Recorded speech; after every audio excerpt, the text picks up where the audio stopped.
Neptune a toujours donné l'impression d'être la planète qui préfère rester cachée. Elle est trop lointaine pour briller dans le ciel comme les autres planètes, trop froide pour sembler familière et trop éloignée pour que l'humanité ait pu l'étudier correctement. Pendant la majeure partie de l'histoire, elle n'était guère plus qu'un fantôme mathématique, et même après sa découverte, elle est restée un monde profondément mystérieux. Un monde bleu enveloppé de vents féroces, de tempêtes géantes, d'anneaux sombres et de l'un des systèmes lunaires les plus étranges du système solaire. Mais aujourd'hui, James Webb a observé Neptune d'une manière totalement nouvelle, et au lieu de rendre la planète plus simple à comprendre, cela l'a rendue encore plus étrange. Car ce que Webb a vu n'était pas seulement magnifique, c'était déroutant. Les aurores de Neptune apparaissaient dans des régions où les scientifiques ne s'attendaient pas à les voir. En même temps, la haute atmosphère de la planète semblait être devenue beaucoup plus froide qu'auparavant. Cela signifie que l'une des planètes les plus violentes du système solaire est peut-être en train de changer d'une manière que nous ne comprenons toujours pas. Neptune n'a jamais été une découverte ordinaire. Contrairement aux autres planètes, elle n'a pas été trouvée simplement en levant les yeux vers le ciel et en remarquant une lumière errante. Elle a été découverte parce que quelque chose n'allait pas. Uranus ne se déplaçait pas comme elle le devait, et la seule explication logique était qu'une autre planète invisible exerçait une attraction gravitationnelle depuis les régions plus lointaines du système solaire. Ainsi, Neptune a d'abord été découverte grâce aux mathématiques avant de l'être par l'observation directe. Une planète prédite avant d'être réellement vue. Rien que cela lui donne une place étrange dans l'histoire de l'astronomie. Dès le début, Neptune fut un monde révélé par des forces cachées. Et peut-être est-ce pour cette raison qu'elle est restée si insaisissable depuis. Neptune se trouve environ 30 fois plus loin du Soleil que la Terre, si loin que la lumière solaire y est environ 1000 fois plus faible que celle qui atteint notre planète. Elle met 165 années terrestres pour accomplir une seule orbite complète autour du Soleil, ce qui signifie que l'humanité ne l'a même pas encore observé terminer une année entière depuis sa découverte. C'est l'un de ces mondes qui semble presque en dehors du temps humain ordinaire.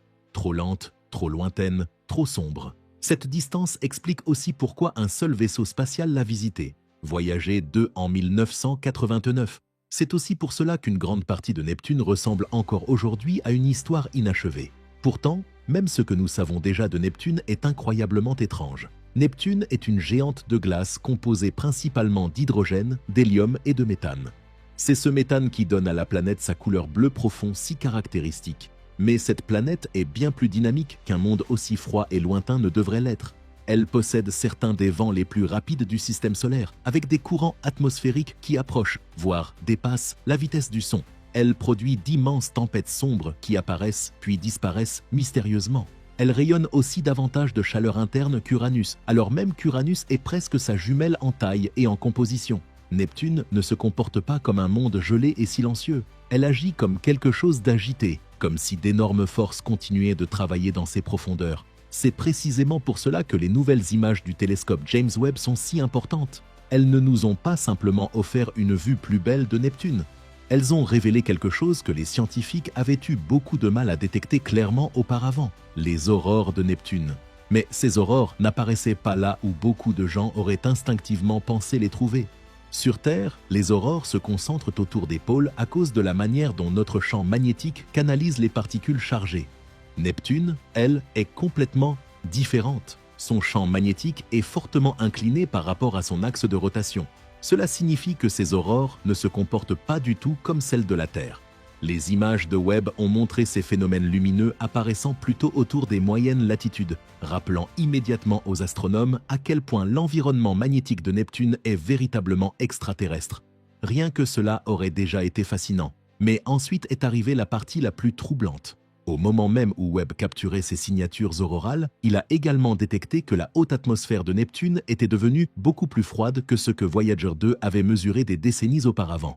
Et il ne s'agit pas d'une petite variation. C'est une chute majeure de température. Le genre de changement qui oblige les scientifiques à se demander s'ils comprennent réellement ce qui contrôle le comportement atmosphérique de la planète. Car les aurores sont normalement plus difficiles à détecter dans des conditions plus froides.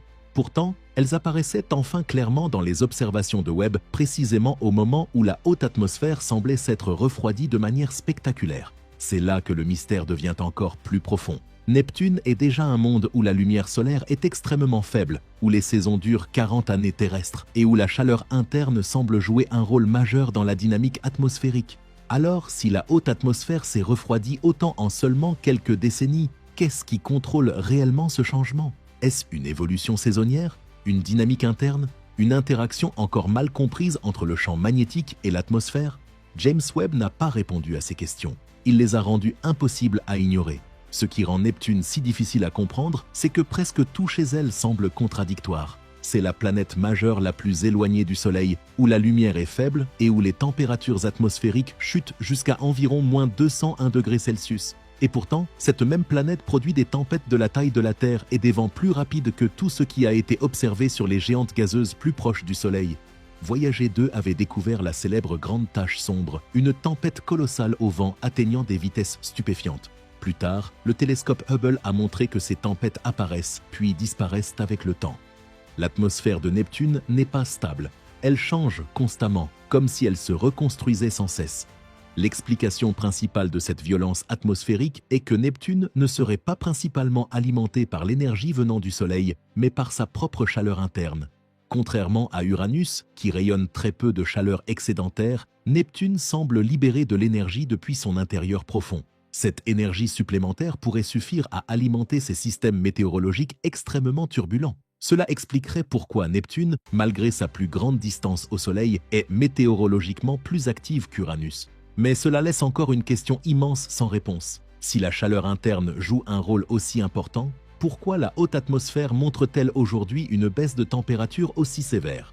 Quel processus peut changer assez rapidement pour produire une différence mesurable à l'échelle humaine sur un monde qui met 165 ans à tourner autour du Soleil? Cette question est importante parce que Neptune n'est pas seulement un mystère atmosphérique, c'est aussi un mystère magnétique. Son champ magnétique est fortement incliné et décalé d'une manière qui rend la planète fondamentalement différente de la Terre, de Jupiter ou de Saturne. Cette géométrie étrange modifie le déplacement des particules chargées, les régions où les aurores apparaissent, ainsi que les interactions possibles entre l'atmosphère et le champ magnétique. Les nouvelles images de Webb ne nous ont donc pas simplement donné une meilleure vue de Neptune. Elles ont obligé les scientifiques à reconnaître que Neptune fonctionne peut-être grâce à une combinaison complexe de chaleur interne, de géométrie magnétique inhabituelle et de longs cycles saisonniers que nous ne savons toujours pas démêler correctement. Et puis, il y a tout ce qui entoure la planète, ce qui rend Neptune encore plus énigmatique. Ces anneaux sont sombres, poussiéreux et étrangement incomplets par endroits, avec des arcs persistants qui ne devraient théoriquement pas rester aussi stables. Ces lunes forment l'un des systèmes les plus bizarres du système solaire, dominé par Triton, un corps ressemblant à une planète naine capturée gravitationnellement par Neptune. Triton n'est pas une lune ordinaire, c'est presque certainement un monde volé, probablement né dans la ceinture de Kuiper, avec une surface jeune, une activité cryovolcanique, une fine atmosphère et peut-être même un océan souterrain. Neptune ne se contente pas d'abriter des mystères, elle semble les collectionner. C'est précisément ce qui rend les nouvelles découvertes de James Webb si puissantes. Neptune n'est pas un objet déjà entièrement compris par la science. C'est un monde que nous n'avons visité qu'une seule fois, puis observé principalement de très loin. Et maintenant, un télescope beaucoup plus puissant révèle soudainement que même le comportement fondamental de sa haute atmosphère et de ses aurores ne correspond pas à ce que beaucoup de scientifiques attendaient. C'est le genre de planète où chaque image plus précise ne simplifie pas l'histoire. Elle l'agrandit. Un mystère devient 3 nouveaux mystères. Et c'est peut-être la raison la plus profonde pour laquelle ces nouvelles images sont si importantes. Elles nous rappellent que le système solaire externe n'est toujours pas entièrement exploré au sens scientifique du terme. Nous savons que Neptune existe. Nous connaissons sa taille, son orbite, sa couleur, ses principales tempêtes et sa lune étrange, Triton. Mais cela ne signifie pas que nous la comprenons réellement. James Webb vient maintenant de montrer que Neptune est encore capable de nous surprendre à 4,5 milliards de kilomètres de distance. Cela signifie que la dernière grande planète du système solaire cache peut-être encore certains de ses secrets les plus fascinants sous nos yeux. Et si Neptune paraît déjà mystérieuse à elle seule, Triton rend l'ensemble du système encore plus étrange.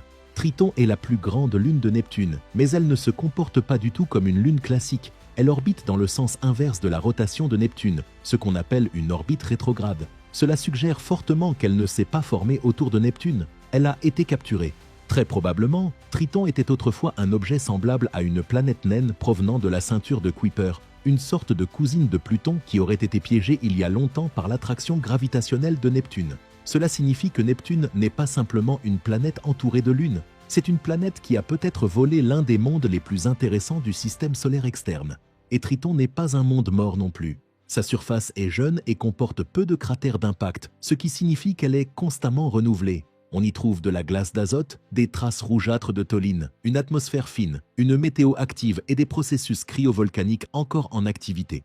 Voyager 2 a même observé des panaches s'élevant depuis sa surface. Sous sa croûte, il pourrait exister un océan souterrain chauffé par des processus internes, capable peut-être de transporter des minéraux et des composés organiques vers la surface à travers des éruptions. En d'autres termes, le système de Neptune ne contient pas simplement une lune étrange.